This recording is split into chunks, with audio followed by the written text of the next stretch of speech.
પાટણ જિલ્લાના સાંતલપુર તાલુકાના રોજુ પીપરાડા અને મઢુતરા ગામના ખેડૂતોએ કેનાલમાં પાણી છોડવાની માંગ સાથે રોષ વ્યક્ત કર્યો।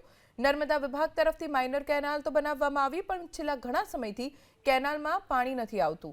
ન છૂટકે ઘઉં, જીરું અને એરંડા જેવા પાક માટે વરસાદનો સંગ્રહ કરેલું પાણી આપવા માટે ખેડૂતો મજબૂર બન્યા। ખેત તલાવડીમાં પણ હવે પાણીનો જથ્થો ઘટી ગયો છે, ત્યારે સમયસર સિંચાઈ માટે પાણી નહીં મળે તો ઊભા પાક સુકાઈ જવાની ખેડૂતોએ ભીતિ વ્યક્ત કરી।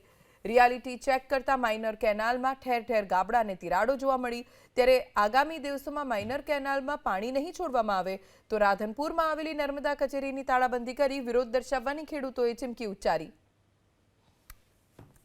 સરકાર દ્વારા કરોડો રૂપિયાના ખર્ચે છેવાડાના ગામ સુધી નર્મદાનું પાણી ખેડૂતો સુધી પહોંચે તે માટે કેનાલો બનાવવામાં આવી છે, પરંતુ આ કડવી વાસ્તવિકતા છે સાંતલપુર તાલુકાનું જે રોજુ ગામ છે અને રોજુ ગામના ખેડૂતો આજે કેનાલના અંદર બેસીને વિરોધ પ્રદર્શન કરવામાં આવ્યું હતું। તેનું મુખ્ય કારણ છે કે કેનાલ તો બનાવવામાં આવી છે, પરંતુ અત્યાર સુધી જે કેનાલના અંદર છે તે પાણી ના છોડવાના કારણે ખેડૂતોનો જે પાક છે તે સુકાવાની અણી પર આવે છે। આપ કેનાલ તો જોઈ રહ્યા છો, કેનાલ બનાવવામાં તો આવી ચૂકી છે, પરંતુ આ કેનાલના અંદર છેલ્લા ઘણા સમયથી પાણી છોડવામાં નથી અને ખેડૂતો દ્વારા વારંવાર નર્મદા અધિકારીઓને રજૂઆત કરવામાં આવી છે, પરંતુ નર્મદા અધિકારીઓ છે કોઈ પણ જાતની ખેડૂતોની વાત સાંભળવા તૈયાર નથી। આપણે હું બીજા પણ દ્રશ્યો બતાવવાનો પ્રયત્ન કરીશ કે આપ જે કેનાલ જોઈ રહ્યા છે તે કેનાલ છે, તે કેનાલની સાફ સફાઈ પણ ખેડૂતો દ્વારા જ કરવામાં આવી છે, પરંતુ જે નર્મદા દ્વારા જે સાફ સફાઈ કેનાલોની કરવી જોઈએ તે કરવામાં આવી નથી। સાથે આપણે હું કેનાલના ગાબડા પણ બતાવવા માંગીશ કે આપ જોઈ રહ્યા છો જે કેનાલની જે સંરક્ષણ દિવાલો છે તે પણ તૂટી ગઈ છે અને તેની ખીલાસરી છે જે નાની તે પણ બહાર આવી છે। આપણે સાથે બીજી પણ હું જગ્યા બતાવવાનો પ્રયત્ન કરીશ